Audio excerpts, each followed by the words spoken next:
Good afternoon, everyone. Hope you're having a good day so far. I hope the video finds you well at a good spot and you're doing well with everything. Okay, so the video today, guys, we've got a couple of different prongs that we're going to come at you with in terms of topics and whatever. I'll try and keep it concise and to the point. I know I've got a tendency to babble and to chat on tangents and different bits and pieces. Okay, so the footy, we broke that 80,000 mark like we'd kind of anticipated yesterday, and we're now staring in the barrel, guys, of 100,000, which is mental. Okay, so I'm going to start off the video real quickly by just answering a couple of points I've had come through the YouTube channel. Okay, so I've got one here from Sanjeev Tamna. Okay, now Sanjeev's comment here is really interesting. Okay, so just wanted to get your thoughts. I'll let you read it. Okay, but basically what he's talking about is you can see the green flashes on the app. Okay, so that's when we're watching like the app as we are now, and then you see the big green bar come on somebody, like it signifies a purchase. Somebody's made a purchase. Okay, but his issue is it still seems to be that the prices are stagnating or falling, even though the price, especially of Mbappe, well, it's actually been up a little bit. But I think there was a little period where he did dip a little bit. Yeah, with some of those candlesticks you can see went down to 574, but he was at 575. Okay, and I think he said the same with Sterling. I know Sterling's on a bit of a down because I've got him myself. Okay, now what you need to understand with the red bars and the green bars, okay, is that's the signifying people buying and selling. Okay, so if I was to, and also these things will move the price. Okay, so if I was to take my Douglas Louise that we've got here, okay, and I put all 300 of them up for sale, its price will drop. Okay, I don't know, let's even just do it. 300, go to market, set reserve, go. Okay, so he's 39 pence, we've put him up for sale, he's still 39 pence. Okay, so the fact that he's for sale, and I'm going to need to cancel this, I don't want to sell him, I wasn't planning on doing that, sorry. So the fact that I've got him up for sale now, that is there, he's in the queue, he will be sold when he's sold, when somebody wants to buy him from me. Okay, so if, for example, someone who has thousands of pounds, and let's just say Mbappe put thousands of pounds from up for sale, that's going to move his price down. Okay, now because you see that little green bar, I don't know what the threshold is for that flash to come on, if it's a purchase of 1 share, 10, 100, I don't know. Okay, that just signifies a single transaction. Okay, there could be 10,000 Mbappe up for sale, and that's what's put his price down from 575 to 574. Okay, but the fact that people are buying 5 Mbappe, 10 Mbappe, 15 Mbappe, it's not going to outweigh the 10,000 that are up for sale on the market still in the queue for people to buy at. Okay, so when you're watching that and you're trying to make heads or tails, Sanjeev or anyone else, why does it seem like people are buying them but his price isn't moving? Is what you need to think is how many people are trying to sell. Okay, when you see the red bar pop up, I'm quite certain that's quick selling. Okay, so people are taking the hit on the spread and just dumping them back to football index. Okay, so when you see red bars flashing, that's when you want to be worried, because that's when people are dropping stock. You know, they're just unloading, getting rid, pumping and dumping. Okay, but if you're just selling patiently, like I'd always recommend you do, the quick sale should be an absolute last resort, and it's kind of hampered my P&L a little bit with the quick sale we've had to do a couple of times this year. But that's what you need to bear in mind, is even though there's little green bars flashing, you don't know how many are in the queue, you don't know how many are actually up for sale to be sold. Okay, and that kind of brings me into a nice little segue to something I was going to chat about today anyway.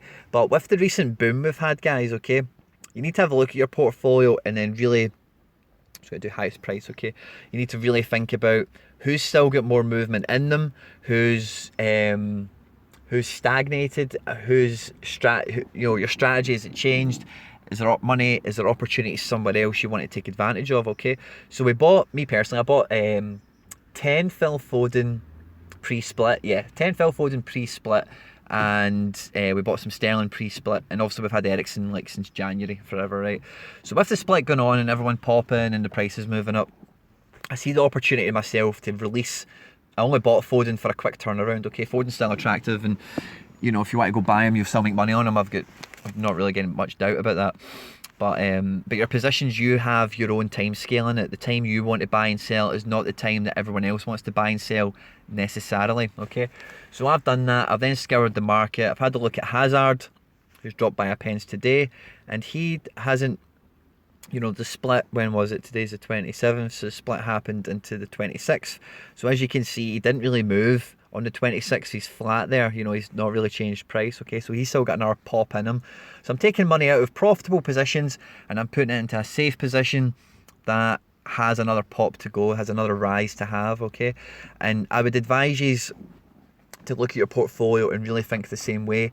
Have you reached a target with someone that you set? Did you think to yourself, oh, if the player reaches X percent or X pence or X pounds, then I'd be happy to sell and move on.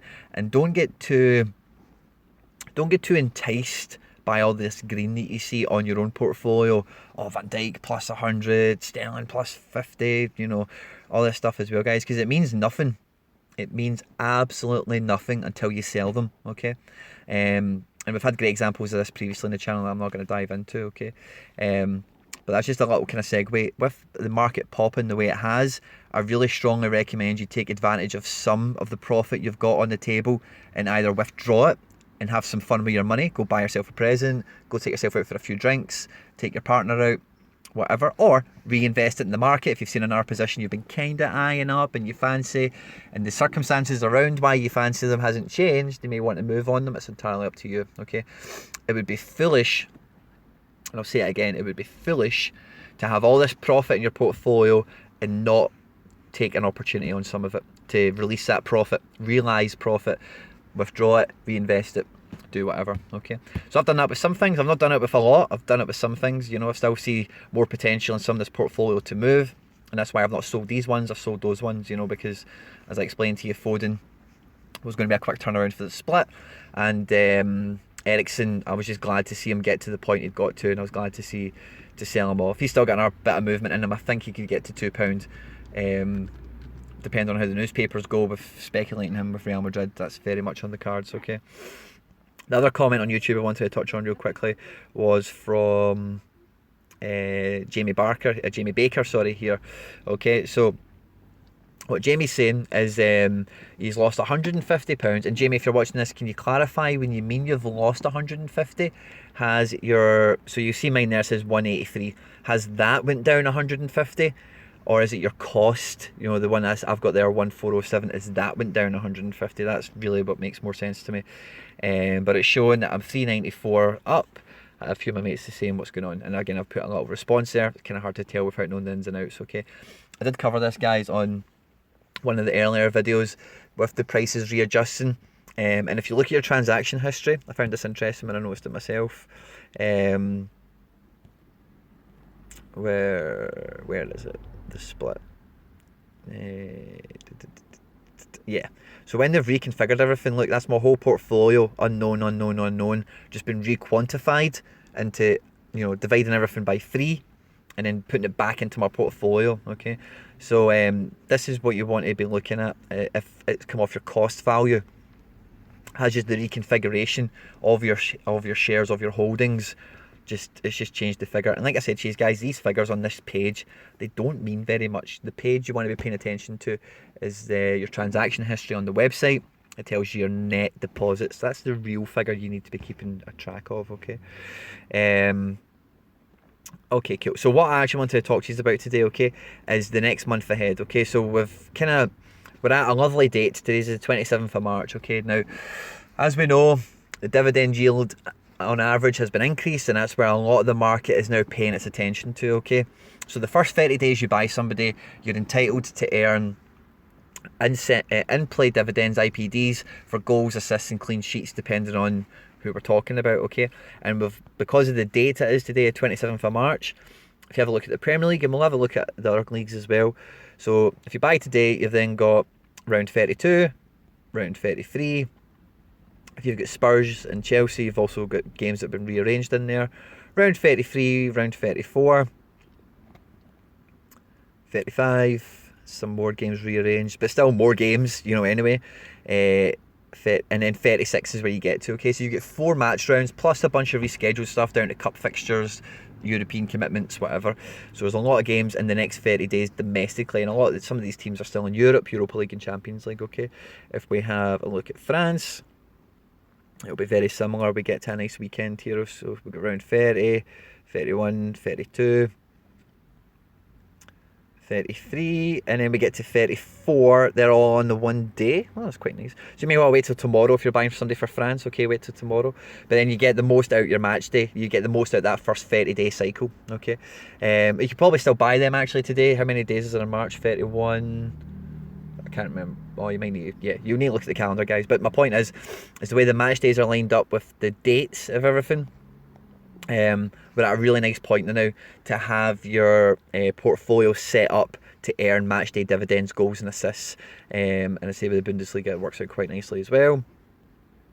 Because otherwise, guys, you'll find yourself in a week or two realising this later on, and then you might try and move positions. And I promise you this, so now after the international break, people have already configured their portfolio for matchday holdings. They've already done it. Like myself, I'm not, my match day ones are like, like Kramaric and David Silva and Wan-Bissaka, these types of guys. So if you've not done that already, you really need to tune yourself into the fixture list. Who is somebody you've been watching? Who's somebody you sold but you fancy buying back? Who's somebody who you think hasn't really performed this season, but after the international break, maybe they're like a David Silva. Thing about David Silva for me is he's a great first team player for Man City, as you know, but he's also retired from international football, so he's not played in this international break. He's had a nice wee holiday, did some light training on himself, no doubt. So when he comes back to fixtures, should be nice and fresh for the games Man City have coming up. I think around 34 there for Italy. So you need to really make sure, guys, with the new changes we've had, and I touched on this in the video yesterday, a lot of the market attention is on media because we're in the international break, and because we've got this 15th of April being dangled over us, that there's going to be special media in the summer. But the real money lies in the real increase down at the split and how it's all panned out is really in the matchday dividends, the IPDs. So if you don't have yourself set up for the next 30 days or so, your cycle might not, you might be happy to, your fixtures might not run the clean from today to 30 days to where you want them to be. So Spain gets there a little bit early. I wonder why that is. 23, 24. It must have a midweek schedule, and then you've got the weekend. So Spain's actually, you get quite a bit out of Spain now, which is nice. But for example, you might be holding someone who plays for Valencia, and you might want to get rid of them before that Atletico Madrid game. You've held them for a couple of days before now. That works out well for you. Whatever it might be, Valencia in Europe as well, so you've got European games to think about. But today and tomorrow is the day, guys, where you want to be getting your portfolio stacked up. You want to be making sure that you've assessed the fixtures. And one of the big things, again, I've not really spoke about it too much. It has been highlighted, okay? But when you talk about this average of 28%, the big increase on the match days is the single match day, okay? So those games that are on a Friday, on a Monday, midweek games on a non-European night, if there's a Thursday night game and there's no Europa League, or a Wednesday night game with no Champions League, the single match days have taken a real bump. So if you can find somebody, and if you found them already and you don't mind sharing, feel free to drop a comment below. But if you can find somebody who's got more than one single match day potential in the next 30 days, who's somebody who's a candidate to win these things, then that's a good holding to have. Because again, if you realise that before most other people do, that this striker, I'm just going to make somebody up, let's just say Christian Stuani, because I know he's playing Friday night. Stuani with Girona, he's playing Friday night like this week, and then he's got another single match day in 2 weeks, and then he's got probably a double match day midweek. That we just looked at Spain, they've got a midweek fixture list from the looks of it. Then that's the kind of thing you want to be capitalising on. Ideally, treble match days, you want to be avoiding having your players involved in every treble match day, every Saturday, Sunday, because pulling a winner on the match day buzz out of treble match day when there's like 14, you need to see there are 15 plus matches that are non-European quarterfinals. It's difficult to win match day dividends on those days. European quarterfinals are unique. You'll only have the Champions League quarterfinals, so that'll be the only 2 games probably on that day, and it's a good potential to get treble bonuses if you've got like a Van Dijk or a Silva or a Messi or these types of guys as well. Okay, so this is the day, guys. Today and tomorrow, you really, if you haven't already, you really need to study the fixture list for the next 30 days, calendar 30 days, okay, and try and maximise your opportunities with who you're holding, okay. Now your portfolio, guys, should be diverse, and we did a video about how to build your portfolio, and I'm going to follow on to that in the coming days and weeks. But you should have a few different you should have your finger in a few different pies, okay, in terms of who's a long term, who's a media, who's a match day, who's a goal machine, who's potential, all this type of stuff, okay. So you shouldn't be all reliant on media, and then when the international break finishes, you're finding yourself being left high and dry. You've not really got somebody who's ticking the boxes that we're now discussing, okay. So thanks a lot for tuning into the video, guys. If you're liking the content and everything, please subscribe. If you find me on Twitter, retweet, like, share, subscribe, all that good stuff, guys. Stay out of trouble, and I'll chat to you on the next one. Take care. Bye bye.